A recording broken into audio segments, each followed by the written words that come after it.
Welcome to Davos After Hours on Euronews. This week we are live from the World Economic Forum. I'm Maria Tadeo. And I'm Sasha Vakulina.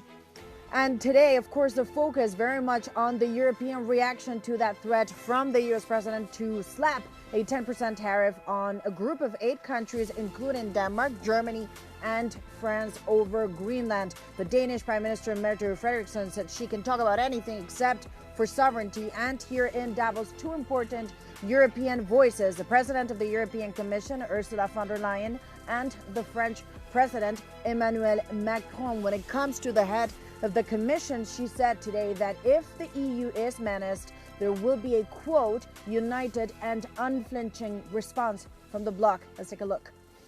Plunging us into a downward spiral would only aid the very adversaries we are both so committed to keeping out of the strategic landscape. So our response will be unflinching, united, and proportional. We are choosing fair trade over tariffs, partnership over isolation, sustainability over exploitation. Europe wants to do business with the growth centers of today and the economic powerhouses of this century. Europe will always choose the world, and the world is ready to choose Europe. And that was the President of the European Commission, Ursula von der Leyen. She was the first European to speak here in Davos, but not the only one, because Emmanuel Macron also took to the stage, and he said the European Union is not scared to bring out the big guns when it comes to trade. Let's take a look. Trade wars, protectionist escalation, races towards overproduction will only produce losers. The first approach would be to passively accept the law of the strongest, leading to vassalization and bloc politics. I think accepting a sort of new colonial approach doesn't make sense. The second would be to adopt a purely moral posture, limiting ourselves to commentary. That path would condemn us to marginalization and powerlessness. And for me, the 2 answers are, on one side, more sovereignty and more autonomy for the Europeans. On the other side, an efficient multilateralism to deliver results through cooperation. And that was, of course, the French president, who, by the way, had an injury in his eye. That's why he was with the sunglasses, looking a bit like Tom Cruise in Top Gun. That's the look he was going for. But beyond the looks, of course, Sasha, the news flow is very intense. You've been in Davos many, many times. How is this edition different? Because it seems the Europeans today came in with a big message. They don't want to enter a trade war, but they're also not afraid of escalation. This Davos is really different. If I can compare it, for example, to last year or the year before, there is so much more people here. And that is, of course, with the anticipation of Donald Trump coming to town on Wednesday. We're going to cover that. So stay tuned for that coverage. And, you know, Trump did already say that he's indeed bringing the largest ever U.S. delegation to Davos. And you can see there are not just 1, but 2 U.S. houses at the prime location with a fully packed program.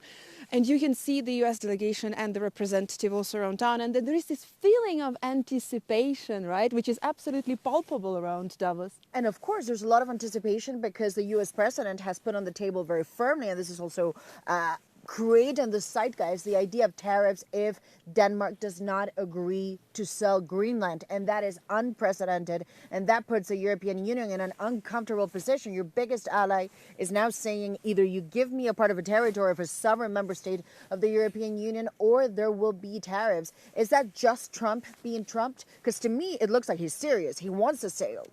Well, he does definitely sound serious. And that is the question regarding how serious the Europeans are regarding over their retaliation. How far they're going to go. And this is something that, you know, when we talk to the European leaders here around Davos, it's a different take. Yes, you know, we spoke to many of them, right, around the World Economic Forum annual gathering here. And you do hear that they are indeed very determined and they are willing to go as far as they need to go. Then We'll have to see what exactly is this far and the definition of how far they would go. Exactly, because the other point that to me is new this time around is that the Europeans are saying we mean business, we will retaliate. There are many forms of retaliation, as you say, but also we should be very clear. If President Trump does go ahead with the tariffs over Greenland, that's February 1st, the Europeans could also go ahead and put countermeasures. And at that point, Sasha, it's going back to the past a year ago. It's another trade war at the worst time because, of course, the war in Ukraine is still ongoing. Absolutely. And Volodymyr Zelensky was announced as a participant of this year's gathering at Davos of the World Economic Forum annual meeting. He is still on the list. And then, there were speculations today that he might have cancelled his trip. No. Zelensky was announced indeed as one of over 60 heads of state and government who are coming to town, but he was never officially put on the agenda. And actually, I did clarify today also with the presidential office, and there was this, the famous presidential WhatsApp group, which was quite on fire today, with the journalists, of course, like us, asking, we asked, when is he coming? There are some speculations that he would be speaking today with the Europeans, of course. That was not the case. Volodymyr Zelensky did not deliver a speech. And then he actually said in that WhatsApp group with the reporters that he decided for the moment to stay in Kyiv for two reasons. And first of them being, of course, the fact that overnight Russia yet again attacked Kyiv, and thousands of households in Ukraine don't have any electricity, they do not have any water, and don't have any heating. And the temperatures there are going down to minus 14 degrees. And if you're staying there for many consecutive days without heating, this is tough. Just to give you an example, we are sitting right here now with -1. I'm absolutely freezing. Exactly. So that's the whole difference. So Zelensky did explain this. And the other reason, he said that if there are any energy packages or even a meeting and decisions on additional defense, of course, I will go. But for now, I have a challenge in Ukraine. So he did state that he is willing to be here if there are any concrete steps, because you remember the rumors and the speculations are, of course, that Donald Trump will actually formalize and sign some sort of the U.S. security guarantees for Ukraine.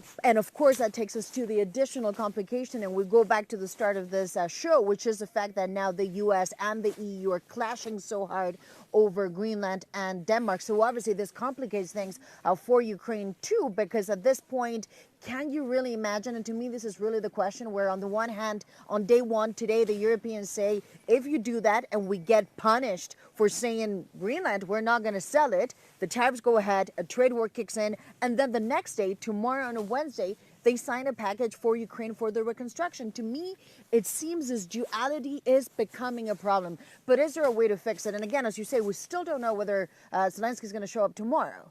Well, yeah, that depends on what exactly he can get. And, Volodymyr Zelensky has been rather consistent. When there is a meeting, if there is a meeting, there must be something signed. And so he's not coming for nothing. He is not coming for nothing. And it's not only the case for Davos. This was the case every time. When you look at all of the meetings that he's having and the visits that he's doing, they're all ending up with some agreements being signed on paper, black and white. It's very concrete in those cases. But, there is this, of course, the concern. Ukraine House is, again, operating in Davos. And I went today for the opening of Ukraine House. And there is this concern for Ukrainians on whether the Europeans are actually taking seriously the threats coming from Russia, and also because the understanding of how quickly things can change and how quickly things can go very, very wrong. And in order to illustrate it, there is this immersive experience in the Ukraine House with the video imitating the bombardments of Davos, of the venue where we are, this idyllic, beautiful venue covered with the snow, being bombarded with the Shahed drones, bombarded with the missiles. And then you're going to also see in that video Brussels being hit. You can see the European Parliament being hit multiple times. And this is the video and this is the experience that the Ukraine House in Davos is trying to give to the Europeans first and foremost about how quickly things can go very wrong and how dangerous that could be. Of course. And for me, and you mentioned the drones, Iranian drones, that's also what we should note for viewers, that the Iranian foreign minister is no longer coming to Davos. So beyond Ukraine now, what it seems to me, and again, I'm curious to see what you think, is there's now a sequence in which this was supposed to be a Davos, not a woke Davos, because again, that was one of the conditions that the U.S. administration put forward. It's got to be focused on business. We don't want to talk about themes that are deemed woke. What that means depends who you ask. What is woke? And I don't want to get into this at this point. We're running out of time. But there is a sequence which to me looks like the Europeans have already said there's a question on trade that we have to deal with. Tomorrow, perhaps the Ukrainian president, then President Trump. What can we wait or expect from that speech? Because if we look at the Munich Security Conference, remember a year ago, that was a shocker. The U.S. Vice President at the time basically told the Europeans to their faces, you are weak and you have a problem. Your biggest enemy, comes from within. What do you think Trump is going to say tomorrow? Oh, that's a $1 billion question, isn't it? But, I've covered Davos for... de-escalate? I don't think we're in for de-escalation on any front at this stage. But, I've covered Davos for so many years, and every time we come, there's always this push and this intent to go more business-oriented, more economy and business-oriented. And every time we go into politics and geopolitics, this is the reality. And, it illustrates today, I moderated the official web session, where for the first time we had the presidents of Azerbaijan and Armenia at the same time on stage. This was an unimaginable setting for decades, given the decades of tragedy and conflict between the countries. And we tried also to go into business and see how how to define and redefine the economy of Eurasia. And guess what?